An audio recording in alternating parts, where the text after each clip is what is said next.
Good evening, नमस्कार सबैजनालाई। अलिकति बोल्नु मन लाग्यो हाम्रो राष्ट्रपतिज्यूले बोलेको बादमा भ्रष्टाचारी नेपाल सरकारले हुनु दिन्नको बारे अलिकति भन्नु मन परेछ। As an expert on migrant वर्कर्सहरूको बारेमा यसको बारे चाहिँ कतिको भ्रष्टाचारी भएको छ त्यसको बारे चाहिँ म खुलेर बोल्न सक्छु। अरू विभागको बारे अरू कामको बारे मलाई आउँदैन, तर नेपाल सरकारलाई अन द लाइभमा म भन्न चाहन्छु, वैदेशिक रोजगारमा गएको कामदारहरूको 12 वर्ष हुनेसम्म पनि ब्लड मनी दिनु भएको छैन। भ्रष्टाचारी भए छैन भने कुन मुखले बोल्नुहुन्छ र हुनु दिन्न भनेर कुन मुखले बोल्नुहुन्छ? मैले एउटा केस हेरेकै 2015 देखि हो, आज कति वर्ष भइसक्यो। त्यो बुढी आमालाई लगेर डोडाकै दिनुहुन्न पैसा। And I can challenge you Nepal government that it is a lie. Blood मनीहरूको पैसा सबै खाइरहेछ। I want to challenge you. मैले किनभने एउटा पैसा निकालिसकेको छु खाएको पैसा, जसकोमा मेरोमा प्रमाण छ। Do you know that Saudi government ले मिनिस्टर अफ हेल्थले मलाई डाइरेक्ट कम्युनिकेसन गरेर अर्गन डोनेसन को पैसा डाइरेक्ट फ्यामिलीलाई दिँदै थियो। एम्बेसी हुँदा मलाई किन कन्ट्याक्ट गर्यो आज बुझ्नुहोस्। बिकज इन्फर्मेसन टाइमली नभएर मान्छे मरेर जान्थ्यो अरे, अन्त उसको अर्गन काम लागेन। त्यो काम नलाग्दाखेरि परिवारले पाउने 50,000 रियाल पाउँथेन। I would like to tell Nepal government, मैले 2 जना परिवारको जो ब्रेन डेड भएको परिवारको अर्गन डोनेसन गरेर 50-50 हजार रियाल उसको परिवारलाई दिएको छु। एज म एउटा मिडिएटर मात्रै भएर एउटा फास्ट कम्युनिकेसन गरिदिएको हुनाले, परिवार र मिनिस्ट्रीसँग फटाफट डकुमेन्टेसन गरिदिएको हुनाले नेपाल सरकारले के गर्यो?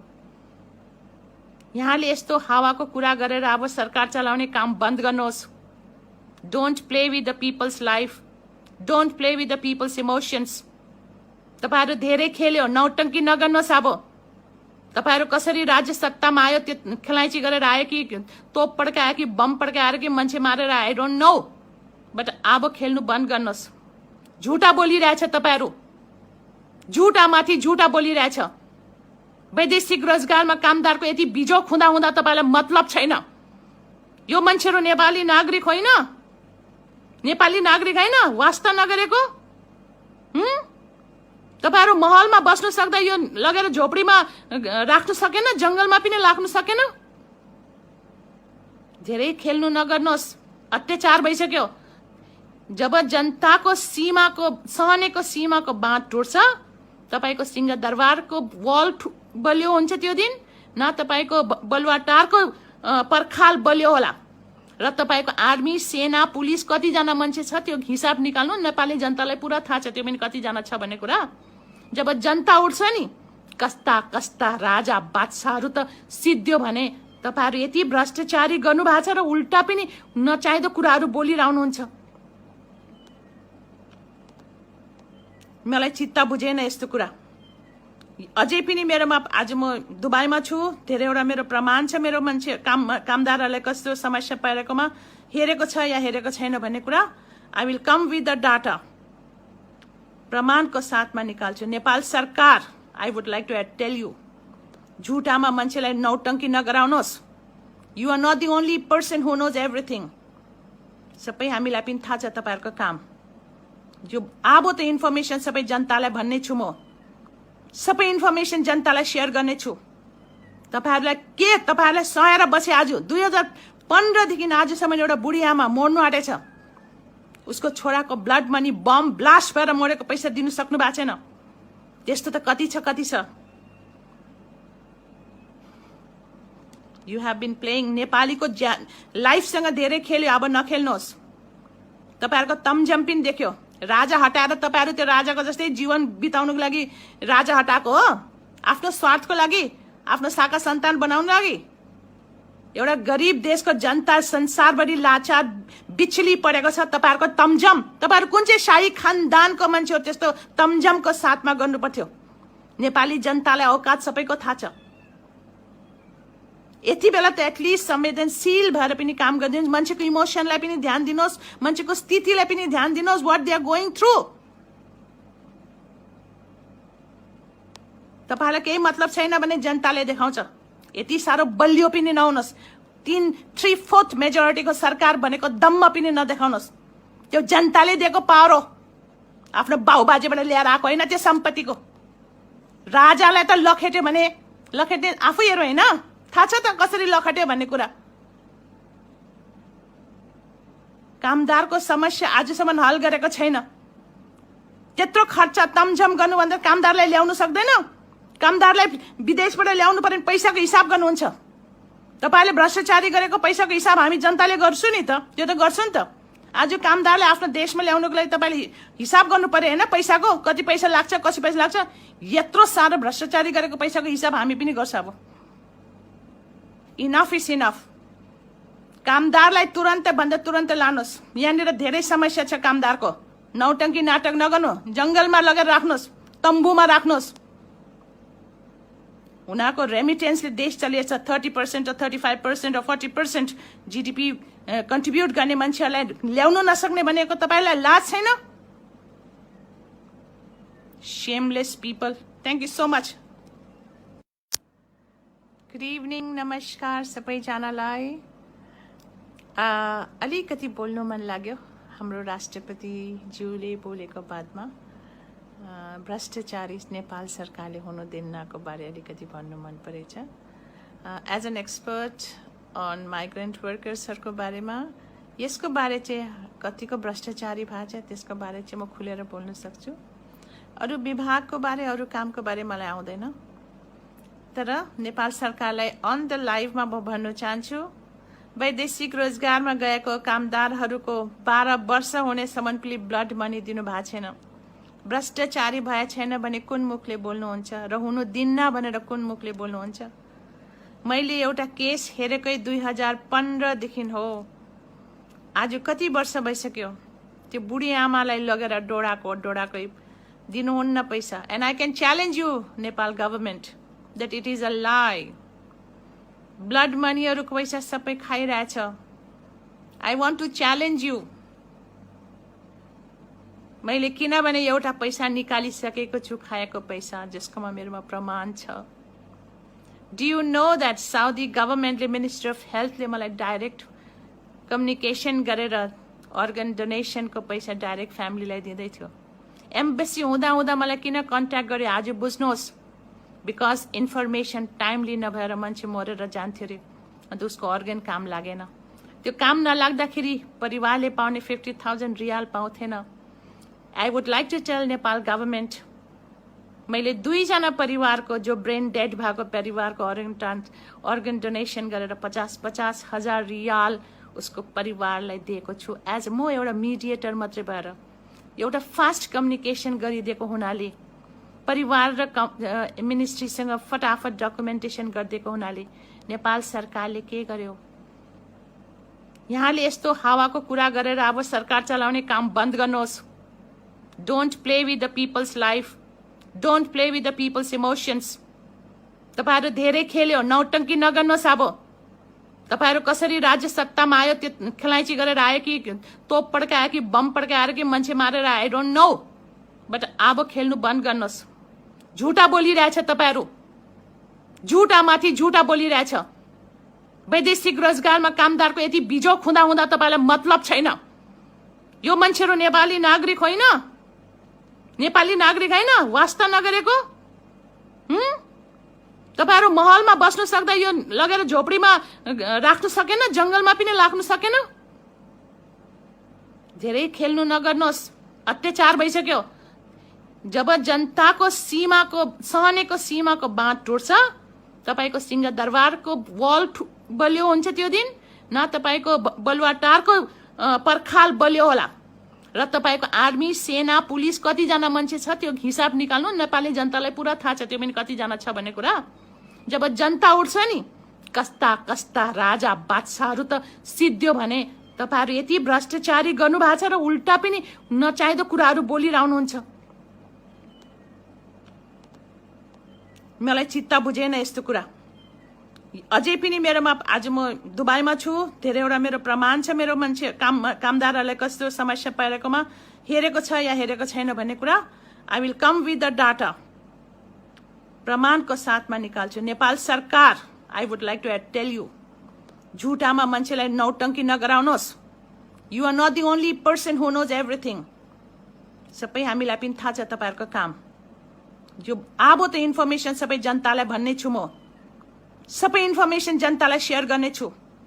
तपाईँहरूलाई सहेर बसे। आज 2015 देखि आजसम्म एउटा बुढी आमा मर्नु आँटेछ, उसको छोराको ब्लड मनी बम ब्लास्ट भएर मरेको पैसा दिनु सक्नु भएको छैन। त्यस्तो त कति छ। You have been playing. नेपालीको लाइफसँग धेरै खेल्यो, अब नखेल्नुहोस्। तपाईँहरूको तमझम पनि देख्यो। राजा हटाएर तपाईँहरू त्यो राजाको जस्तै जीवन बिताउनुको लागि राजा हटाएको हो, आफ्नो स्वार्थको लागि, आफ्नो शाखा सन्तान बनाउनु लागि। एउटा गरिब देशको जनता संसारभरि लाचार बिचली परेको छ तपाईँहरूको तमझम। तपाईँहरू कुन चाहिँ शाही खानदानको मान्छे हो त्यस्तो तमझमको साथमा गर्नु पर्थ्यो? नेपाली जनतालाई औकात सबैको थाहा छ। यति बेला त एटलिस्ट संवेदनशील भएर पनि काम गरिदिनुहोस्। मान्छेको इमोसनलाई पनि ध्यान दिनुहोस्, मान्छेको स्थितिलाई पनि ध्यान दिनुहोस्, what they are going through. तपाईँलाई केही मतलब छैन भने जनताले देखाउँछ। यति साह्रो बलियो पनि नहुनुहोस्। 3/4 मेजोरिटीको सरकार भनेको दम्म पनि नदेखाउनुहोस्। त्यो जनताले दिएको पावर हो, आफ्नो बाउबाजेबाट ल्याएर आएको होइन। त्यो सम्पत्तिको राजालाई त लखेट्यो भने लखेट्ने आफै हेरौँ होइन, थाहा छ त कसरी लखेट्यो भन्ने कुरा। कामदारको समस्या आजसम्म हल गरेको छैन। त्यत्रो खर्च तमझम गर्नुभन्दा कामदारलाई ल्याउनु सक्दैन? कामदारलाई विदेशबाट ल्याउनु पर्ने पैसाको हिसाब गर्नुहुन्छ। तपाईँले भ्रष्टाचारी गरेको पैसाको हिसाब हामी जनताले गर्छु नि त, त्यो त गर्छु नि त। आज कामदारलाई आफ्नो देशमा ल्याउनुको लागि तपाईँले हिसाब गर्नु पर्यो होइन, पैसाको कति पैसा लाग्छ, कति पैसा लाग्छ। यत्रो साह्रो भ्रष्टाचारी गरेको पैसाको हिसाब हामी पनि गर्छ। अब इनफ इज इनफ। कामदारलाई तुरन्त भन्दा तुरन्त लानुहोस्। यहाँनिर धेरै समस्या छ कामदारको। नौटङ्की नाटक नगर्नु, जङ्गलमा लगेर राख्नुहोस्, तम्बुमा राख्नुहोस्। उनीहरूको रेमिटेन्सले देश चलिएछ। 30% 35% 40% GDP कन्ट्रिब्युट गर्ने मान्छेहरूलाई ल्याउनु नसक्ने भनेको तपाईँलाई लाज छैन? Shameless people. Thank you so much. Good evening, नमस्कार सबैजनालाई। अलिकति बोल्नु मन लाग्यो हाम्रो राष्ट्रपतिज्यूले बोलेको बादमा। भ्रष्टाचारी नेपाल सरकारले हुनु दिन्नको बारे अलिकति भन्नु मन परेछ। As an expert on migrant वर्कर्सहरूको बारेमा, यसको बारे चाहिँ कतिको भ्रष्टाचारी भएको छ त्यसको बारे चाहिँ म खुलेर बोल्न सक्छु। अरू विभागको बारे, अरू कामको बारे मलाई आउँदैन। तर नेपाल सरकारलाई अन द लाइभमा म भन्न चाहन्छु, वैदेशिक रोजगारमा गएको कामदारहरूको 12 वर्ष हुनेसम्म पनि ब्लड मनी दिनु भएको छैन। भ्रष्टाचारी भए छैन भने कुन मुखले बोल्नुहुन्छ र हुनु दिन्न भनेर कुन मुखले बोल्नुहुन्छ? मैले एउटा केस हेरेकै 2015 देखि हो। आज कति वर्ष भइसक्यो। त्यो बुढी आमालाई लगेर डोडाकै दिनुहुन्न पैसा। And I can challenge you Nepal government that it is a lie. Blood मनीहरूको पैसा सबै खाइरहेछ। I want to challenge you. मैले किनभने एउटा पैसा निकालिसकेको छु, खाएको पैसा, जसकोमा मेरोमा प्रमाण छ। Do you know that Saudi गभर्मेन्टले, मिनिस्ट्री अफ हेल्थले मलाई डाइरेक्ट कम्युनिकेसन गरेर अर्गन डोनेसनको पैसा डाइरेक्ट फ्यामिलीलाई दिँदै थियो। एम्बेसी हुँदा मलाई किन कन्ट्याक्ट गर्यो आज बुझ्नुहोस्। बिकज इन्फर्मेसन टाइमली नभएर मान्छे मरेर जान्थ्यो अरे, अन्त उसको अर्गन काम लागेन।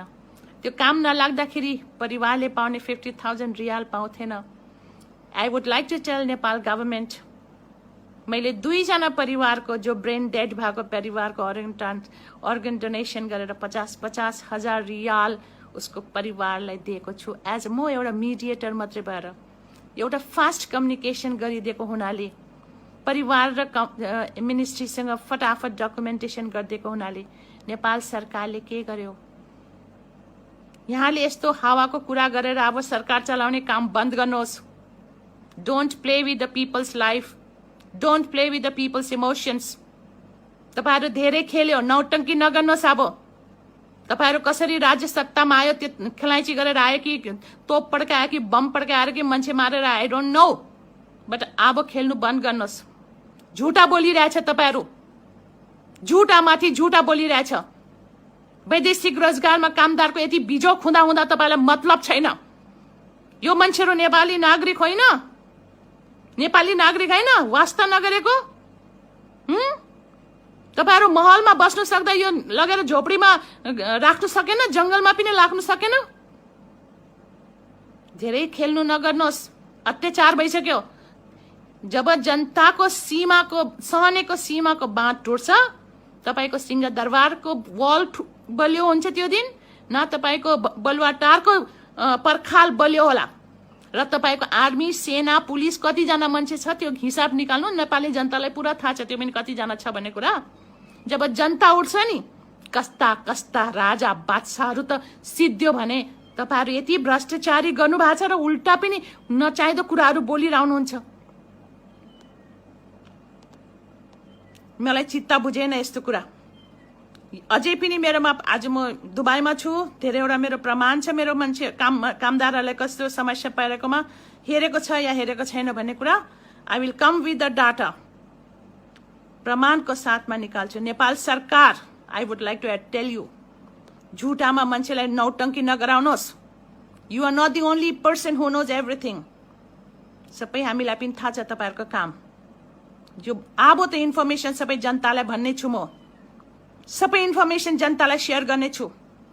तपाईहरुलाई सहेर बसे। आज 2015 देखि आजसम्म एउटा बुढी आमा मर्नु आँटेछ, उसको छोराको ब्लड मनी बम ब्लास्ट भएर मरेको पैसा दिनु सक्नु भएको छैन। त्यस्तो त कति छ। You have been playing. नेपालीको लाइफसँग धेरै खेल्यो, अब नखेल्नुहोस्। तपाईहरुको तमझम पनि देख्यो। राजा हटाएर तपाईहरु त्यो राजाको जस्तै जीवन बिताउनुको लागि राजा हटाएको हो, आफ्नो स्वार्थको लागि, आफ्नो शाखा सन्तान बनाउनको लागि। एउटा गरीब देशको जनता संसारभरि लाचार बिचली परेको छ तपाईहरुको तमझम। तपाईहरु कुन चाहिँ शाही खानदानको मान्छे हो त्यस्तो तमझमको साथमा गर्नु पर्थ्यो? नेपाली जनतालाई औकात सबैको थाहा छ। यति बेला त एटलिस्ट संवेदनशील भएर पनि काम गरिदिनुहोस्। मान्छेको इमोसनलाई पनि ध्यान दिनुहोस्, मान्छेको स्थितिलाई पनि ध्यान दिनुहोस्, what they are going through. तपाईलाई केही मतलब छैन भने जनताले देखाउँछ। यति साह्रो बलियो पनि नहुनुहोस्। 3/4 मेजोरिटीको सरकार भनेको दम्म पनि नदेखाउनुहोस्। त्यो जनताले दिएको पावर हो, आफ्नो बाउबाजेबाट ल्याएर आएको होइन त्यो सम्पत्तिको। राजालाई त लखेट्यो भने लखेट्ने आफै हेरो होइन, थाहा छ त कसरी लखेट्यो भन्ने कुरा। कामदारको समस्या आजसम्म हल गरेको छैन।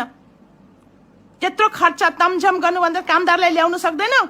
कामदारलाई विदेशबाट ल्याउनु पर्ने पैसाको हिसाब गर्नुहुन्छ। तपाईले भ्रष्टाचारी गरेको पैसाको हिसाब हामी जनताले गर्छु नि त, त्यो त गर्छु नि त। आज कामदारलाई आफ्नो देशमा ल्याउनुको लागि तपाईले हिसाब गर्नु पर्यो होइन, पैसाको कति पैसा लाग्छ, कति पैसा लाग्छ। यत्रो साह्रो भ्रष्टाचारी गरेको पैसाको हिसाब हामी पनि गर्छ। अब इनफ इज इनफ। कामदारलाई तुरन्त भन्दा तुरन्त लानुहोस्। यहाँनिर धेरै समस्या छ कामदारको। नौटंकी नाटक नगर्नु, जंगलमा लगेर राख्नुहोस्, तम्बुमा राख्नुहोस्। उनीहरूको रेमिटेन्सले देश चलिएछ। 30% or 35% or 40% GDP कन्ट्रिब्युट गर्ने मान्छेहरूलाई ल्याउनु नसक्ने भनेको तपाईलाई लाज छैन? Shameless people. Thank you so much.